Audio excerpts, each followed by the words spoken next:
Yes, we're up to episode 3, Jen. Now, we've covered off on mastery, care, talent, knowledge, luck, motivation and thinking styles. And we said it's time to get down to individual characteristics to become an extraordinary champion or the best you can be. Why is that so important? I've got a checklist, and it works from a lot of the Hogan profiling, but also from what I found out about great people. And the question is, what does it look like? Because I keep going, people keep saying, oh, you want to be really good at something. And I'm going, well, to find out how to be the best, we better know what they look like. And these characteristics are things like on the field, being bold. So in other words, that's important. Now you can have someone like, I would say, Gary Ablett, who you would say off a field, you never notice and isn't like that. But it's a bit like putting on the Superman characteristics when you cross the line. So bold, colourful. Of course, caring counts straight away. Colourful can be lots of hair, no hair. Yeah, good. It can be, I knew you'd get to that.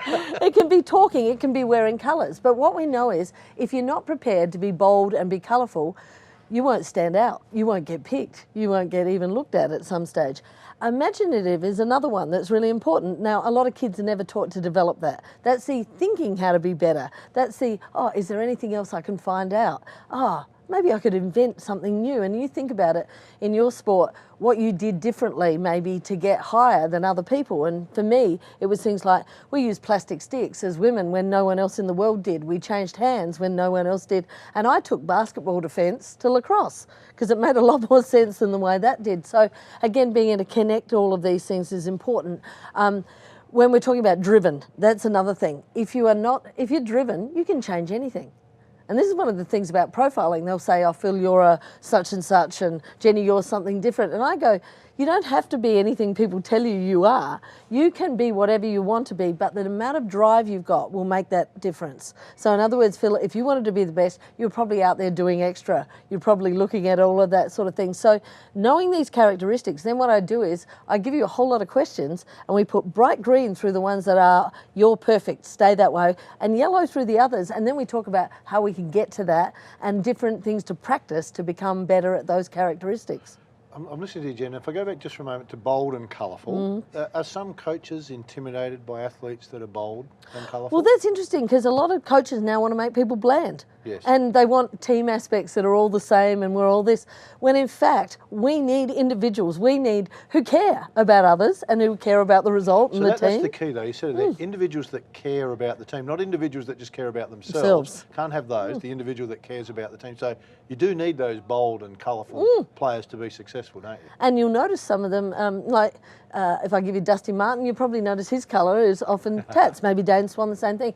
And it's interesting, even someone like Jason Ackermanis, that was very much people criticised as being an individual. Maybe at the end when he was doing the handstand, instead of by himself, what they should have done was encouraged him to have got a couple of other teammates and then kids over the fence to do it as well. So in other words, it's teaching some of these things, and some players, I do not have to do anything with the bold, colourful. I need to teach about the caring aspect because they've only been told it's all about them all their lives. So again, it's learning how to do different things that you need. All right, we'll delve into that a bit later. There's one more one more to your star. Which is huge. Okay, what is it? Monitoring, evaluation and planning. Yep. That means, where are you at the start of the year? Now, too many players get told, oh, you're not good enough at this, or your left foot's not good enough. Then I want a plan of how to get it better. Then the plan must be of what are we doing physically. So it's no use me teaching you things and sitting here as a psychologist. I can make you mentally strong. But if we don't put the planning, we don't put the monitoring where you are now, what you need to get better at, and we don't evaluate. And evaluation isn't only yourself. I want you to evaluate your coaches. I want you to evaluate the people. Are you with the best experts to get good? And if we understand that, then we can actually start to understand.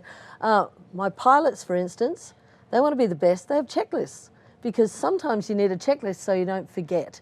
And they're the sort of things like I've even had young players playing their first night game and no one's told them what time to eat because they've always played during the day. They've been in underage and all of a sudden they're playing their first game and it's a big game. All of a sudden you don't know, oh my goodness, I should have eaten an hour ago or 2 hours ago. Or they're anxious and they have no idea about how to get over their anxiety. And that is a huge problem. All right, just quickly, just on that, plan, evaluate, who should you go to? You know, I mean, as kids we go to our parents or we go to our coach.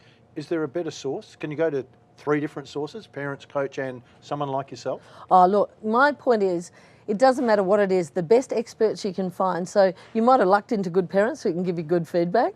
You might have lucked into really bad parents who push like hell and actually make you feel really much more nervous than they even understand. So having someone to actually be able to sit back, maybe someone like me, but I would also say I have an advantage of being a coach as well, but I like to meet the coaches because it's really good to be able to work together. Because if you think this is alone, you're an idiot. Because the thing that this goes with this all the time, head and heart rate. If I'm thinking, I'm nervous, my heart's like this. So again, learning how it all fits together and how practice counts puts that star, and let's make the star huge, not small. All right, you've heard the star, the formula in our previous episode. Stay with us, still lots to come on what goes inside the brain, what makes us an extraordinary athlete. Stay with us.